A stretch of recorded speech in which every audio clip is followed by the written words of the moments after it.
The dusty streets of Deadwood were a lawless frontier where legends came to die, and on the sweltering afternoon of August 2nd, 1876, the most famous gunslinger of them all was about to play his final hand.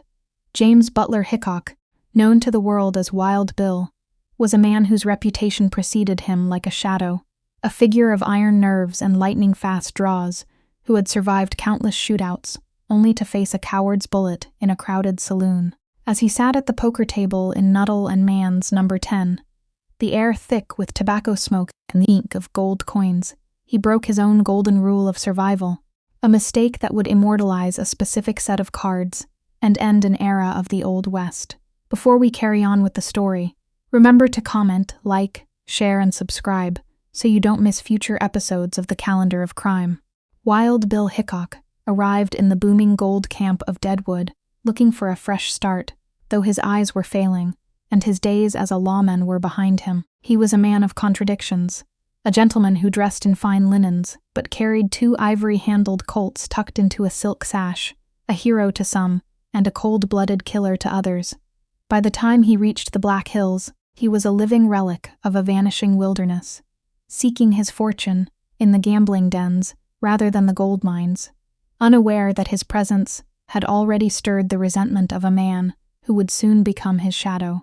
The tension began to boil just 24 hours before the fatal encounter, when a drifter named Jack McCall lost every cent he had to Hickok in a game of poker. McCall, a man with a crooked nose and a surly disposition, was left broke and humiliated, but Hickok, in a rare moment of pity, offered the man enough money to buy breakfast, advising him not to play again until he could cover his losses. To McCall, this wasn't an act of kindness but a final insult, a spark that ignited a murderous rage in a man who had spent his life in the shadow of greater men. On that fateful Wednesday, Hickok entered the saloon around noon, looking for his usual seat, the one that allowed him to keep his back to the wall and his eyes on the door. But the chair was occupied by a man named Charles Rich, who refused to move despite Hickok's repeated requests, forcing the wary gunfighter to sit with his back exposed to the room. It was a Zen judgment that Hickok seemed to sense, his discomfort growing as the game of 5-card draw progressed, and the stakes began to rise under the flickering lanterns of the saloon. At approximately 4:15 in the afternoon, the swinging doors of the saloon creaked open, and Jack McCall stepped inside, his hand trembling as it hovered near the concealed revolver beneath his coat. He walked slowly toward the back of the room, passing the bar where the bartender was busy polishing glasses, his eyes fixed on the long, flowing hair of the man, sitting with his back to the entrance. The room was filled with the low murmur of gamblers and the rhythmic shuffling of cards, a peaceful scene that was about to be shattered by a single, deafening explosion. McCall drew his Colt single-action army revolver, stepped within 3 feet of Hickok, and screamed, "Damn you! Take that!" before pulling the trigger. The bullet entered the back of Hickok's head, passing through his brain and exiting through his cheek before lodging itself in the wrist of another player, Captain Massey. Hickok didn't even have time to reach for the pistols that had saved his life so many times before. He simply slumped forward, his body sliding off the chair as the life drained out of him in an instant. As the smoke cleared and the saloon fell into a horrified silence, the cards Hickok had been holding spilled onto the blood-stained floor, revealing a hand that would forever be known as the dead man's hand. There, lying in the sawdust, were the black aces and the black eights, specifically the ace of spades, the ace of clubs, the 8 of spades, and the 8 of clubs. The identity of the 5th card remains a mystery to this day, lost in the chaos of the murder, but the 4 cards of destiny became a permanent symbol of ill fortune in the world of gambling.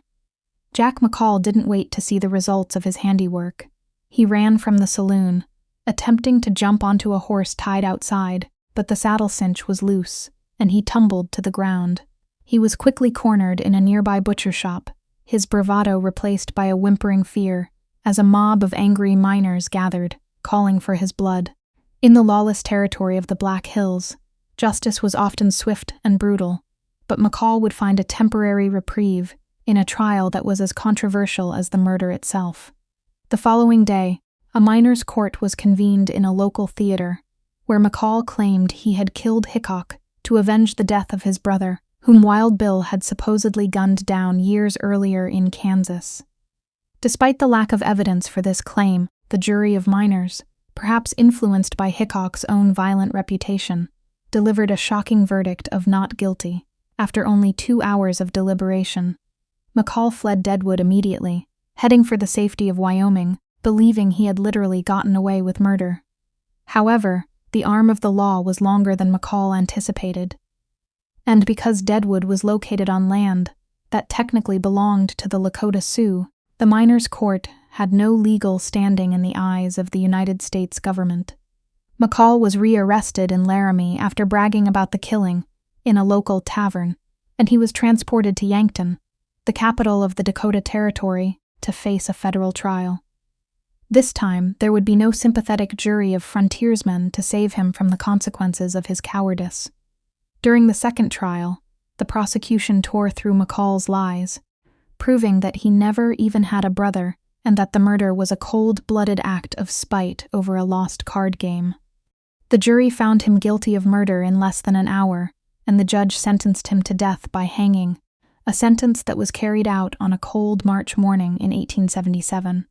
As the trapdoor fell, Jack McCall became the first person legally executed in the Dakota Territory, his name forever linked to the man he murdered in the dark.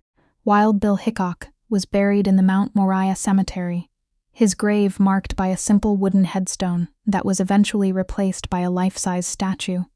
Though souvenir hunters chipped away at it until it was unrecognizable, his death marked the end of the romanticized era of the Wild West gunfighter, giving way to the organized law and order of the coming century.